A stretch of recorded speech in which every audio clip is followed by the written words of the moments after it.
Cette fois c'est la fin, on se retrouve pour une nouvelle vidéo Lego. Aujourd'hui, review de livres, puisqu'aujourd'hui on va parler de la quête des pouvoirs perdus. Effectivement, donc c'est un livre qui est sorti donc fin 2022 à l'occasion de la fin de Ninjago saison 16 cristallisée, puisqu'effectivement à la fin de celle-ci, attention spoiler 2022, mais les ninjas perdent leur pouvoir en quelque sorte, puisque ils ont permis à l'essence des pouvoirs élémentaires de se mettre sous sa vraie forme et donc de devenir sous l'ultra dragon doré. Voilà. Et donc ils ont perdu leur pouvoir à la fin de la saison 16. Et donc dans cette histoire, on va découvrir comment les ninjas récupèrent leur pouvoir et du coup peuvent les utiliser dans Ninjago Dragon Rising évidemment. Donc c'est un livre canon, c'est d'ailleurs pour ça que j'en fais une vidéo, sinon j'en ferai pas forcément. Et donc dans ce livre, on a 4 histoires différentes qui se passent à peu près au même moment, avec chaque ninja et une personne pour les épauler afin de récupérer leur pouvoir. Donc on a une histoire dédiée à Kai, une histoire dédiée à Zane, une histoire dédiée à Cole et une histoire dédiée à Jay. Donc pour chaque ninja original, Nya du coup et Lloyd ne sont pas réellement traités. Lloyd n'a jamais perdu son pouvoir, donc à la limite pourquoi pas, mais Nya techniquement ne l'a pas à la fin de la saison 16, elle le récupère petit à petit avec le temps, donc on imagine que c'est juste revenu un beau jour et qu'il n'y a pas eu réellement d'épreuve comme les 4 autres. En tout cas, je vais tout de suite, comme les tomes Spinjitzu Brothers que j'ai pu faire par le passé, je vais vous énumérer chaque histoire en fait. Après, je vais vous donner ce que ça apporte à Ninjago et enfin mon avis global sur le livre. On va tout de suite commencer avec Kai. Donc Kai, en gros, il est devenu quelqu'un de lambda, c'est-à-dire qu'il s'habille normalement, il n'a pas de costume de ninja ou quoi, il se balade dans Ninjago City, il a même pris un appartement à Ninjago City au lieu de rester au monastère du Spinjitzu, et il passe toutes ses journées au restaurant de Maître Chen, tenu par Skyler évidemment, donc sa petite amie. Donc il fait ses journées au restaurant de Chen jusqu'à ce qu'il se rende compte, au journal télévisé je crois, que Croque-Feu, donc la créature d'Asphira, est toujours vivante et fait toujours des méfaits, voilà, attaque toujours. Et visiblement, dernièrement, il a attaqué un village.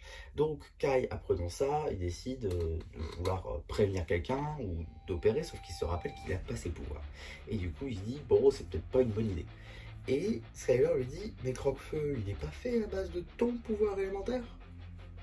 Il capte, il fait, mais oui, c'est ça, pour récupérer mon pouvoir, je dois battre Croque-Feu. Et donc il va récupérer son uniforme de ninja et va aller avec Skyler afin de combattre Croque-Feu et de récupérer son pouvoir. Dans sa quête, il va découvrir le village qui se refait attaquer et se fait brûler par les fanatiques du feu qui sont également du coup qui vénèrent Croque-Feu. Pourquoi pas, c'est marrant en vrai. Et donc il décide de suivre ces fanatiques afin de découvrir la cache de Croque-Feu. Donc ils y vont, et à un moment donné, Sky leur dit je vais t'aider Kai, et Kai la met sur le côté en gros en disant je n'ai pas besoin de ton aide, il faut que je te fasse moi, c'est ma quête, etc. Il est à ça de mourir, enfin, bon, c'est clair, une boule de feu pour un lambda, parce qu'il n'a pas son pouvoir, donc techniquement voilà. Il aurait pu mourir. Sauf que Skyler n'a pas écouté, fort heureusement pour lui, et l'a aidé. Et il se rend compte qu'au final, il n'a pas forcément besoin de tout faire tout seul. Il peut s'aider des autres. Et juste parce qu'il a compris ça, il récupère son pouvoir et Croque-Feu n'est plus. Voilà. Il arrive à défaire Croque-Feu, donc c'est plutôt cool parce que ça donne un arc de fin à Croque-Feu et on sait qu'il ne reviendra pas. Donc c'est plutôt cool. Les fanatiques du feu, on n'entend pas spécialement trop parler. Ils ont le casque des Anacondas. Voilà, c'est cool, moi ça me va. Et voilà, donc Kai est très content de récupérer son pouvoir et retourne à Ninjago City, au monastère, afin de pouvoir annoncer la bonne nouvelle. Au même moment, Zane et Pixel sont à la grotte du Samouraï X, pas sous le monastère, mais dans le désert, donc l'ancienne de Nia. Et dans celle-ci, Pixel essaie de faire des tests à Zane pour récupérer son pouvoir, sauf que ça marche pas. Voilà, il n'y a rien qui marche. Sauf qu'à un moment donné, sa mémoire est un petit peu altérée par tous ces tests. Et donc, il va dans des sortes de rêves conscients, justement, où il peut ressentir tout ce qu'il ressentirait si c'était du vrai. Enfin, parce que tous ces capteurs sont sont stimulés du coup, et donc il ressent tout. Ça veut dire qu'il a réussi à affronter, en quelque sorte, l'empereur de glace. C'est ça qui le bloque. C'est tous ses agissements en tant qu'empereur de glace pendant 60 ans du coup, dans le royaume de non-retour. Ça l'empêche en fait de récupérer son pouvoir parce qu'il se dit j'ai fait tellement de mauvaises choses avec ce pouvoir que si je ne l'avais pas eu, techniquement j'aurais pas tout fait, j'aurais pas fait tout ça. Et donc ça le bloque un tout petit peu pour le récupérer. Pixel va essayer de débloquer ça en le mettant dans ce genre de stase, en le mettant dans ce genre de rêve conscient pour qu'il puisse combattre un peu ses peurs et donc se dire que finalement l'empereur de glace il y était pour rien. Enfin, l'empereur de glace oui, mais Zane il était pour rien puisqu'il était inconscient. Et donc Zane arrive à comprendre que c'était pas lui l'empereur de glace, c'était le parchemin qui l'avait corrompu et c'est pour ça qu'il avait fait tout ça et donc c'était pas sa volonté, c'était contre sa volonté et suite à ça il a réussi à récupérer son pouvoir simplement parce qu'il s'est pardonné tous ses agissements en tant que empereur de glace. Ce qui concerne Cole, Cole est parti dans une espèce de village au fin fond des prairies de Ninjago City, avec un petit village de fermiers. Donc voilà, il fait des tâches, tout ce qu'il y a de plus commune. Quand soudain, Cole arrive, Lou, donc le père de Cole, arrive à ce village pour rendre visite à son fils, évidemment, afin voilà, de savoir comment il va, est-ce qu'il tient le coup, etc., etc. Donc ils font des petites journées. Et là, il y a le méchant, c'est-à-dire une sorte de mec en costume qui veut récupérer les terres pour faire des bâtiments modernes. Donc en gros, un peu griffer la nature, quoi. Donc c'est pas fou. Et surtout, bah, il y a des gens qui vivent là-bas. Donc là encore, c'est pas fou. Donc du coup, il décide un petit peu de les combattre. Et quand son père était en grand danger, Cole a récupéré son pouvoir et a réussi du coup à sauver son père et également faire fuir les promoteurs pour les terres du village. Donc voilà, je sais que je passe un peu vite là-dessus, mais la plupart du temps c'est un peu bateau. Mais on en reparlera dans mon avis. Et pour Jay, pour le coup, c'est un peu différent. Jay et Nya ont décidé de prendre un petit break du coup et vont sur une île de vacances en gros. Et bizarrement, sur cette île, on retrouve Unagami et Milton d'ailleurs, qui eux aussi ont décidé de prendre des vacances. Et donc Jay part en une petite balade dans l'île, sauf qu'il se perd, parce qu'il se perd dans ses pensées par rapport à son pouvoir qu'il a perdu.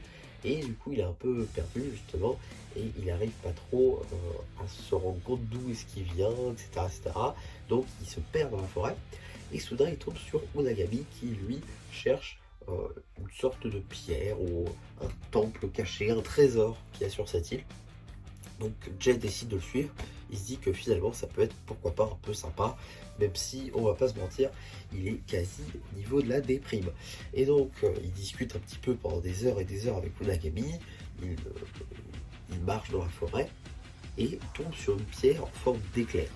Dans cette pierre, où il tombe et il décide d'appuyer dessus et ça ouvre une trappe. Cette trappe, elle fait découvrir un temple souterrain qui fait quasi toute la longueur de l'île, c'est franchement énorme, avec des escaliers en colimaçon qui descendent, mais tout autour. Vous voyez la cachette des serpents saison 1, c'est vraiment ça en circonférence, c'est franchement énorme. Et après des espèces de petits couloirs avec des plantes, des légumes, des trucs, des machins.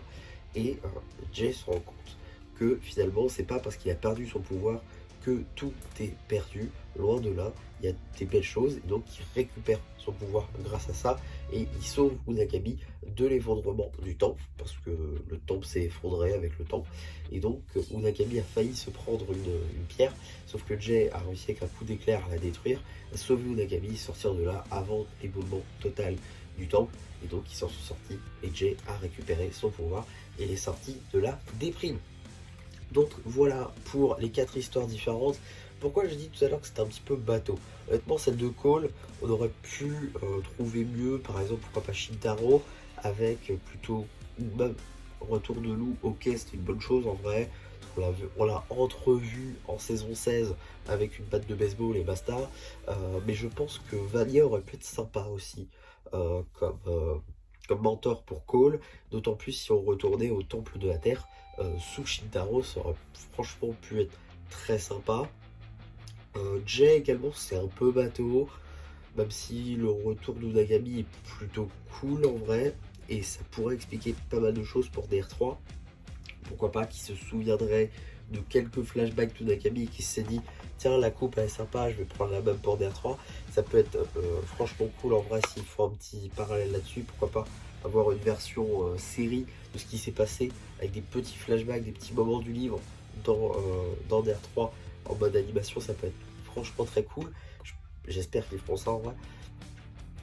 Pour Kai, en vrai, j'aime beaucoup le retour de Croc-Feu, les fanatiques, etc. Ça fait des références aux Anaconda, aussi à des saisons de Kai, du coup, saison 4. Donc voilà, en vrai, c'est cool. Je trouve c'est bien fait. Celle de Zayn, en vrai, je trouve c'est la meilleure. Le fait qu'il se pardonne l'emploi de glace, plus le chapitre de glace, c'est quelque chose que j'aime beaucoup personnellement. C'est une saison que j'aime beaucoup, le chapitre de glace, plus que le chapitre de feu. Donc c'est plutôt cool qu'il fasse référence et que ce soit ça en gros la thématique. J'aime beaucoup. Celle de Cole, j'ai dit, c'est bateau. Et celle de Jay, en vrai, ça peut donner des trucs pour la suite. Donc voilà. En gros, je considère que c'est super de voir comment les ninjas ont récupéré, et pas juste on a récupéré nos pouvoirs et voilà. Il y a une vraie histoire derrière. Il y a un truc de je me pardonne mes agissements passés ou j'ai compris quelque chose qui va m'aider à grandir. Ça, c'est très cool pour le coup. Et ça fait du développement de personnage. Donc c'est plutôt sympa. Et surtout, c'est un livre canon quoi.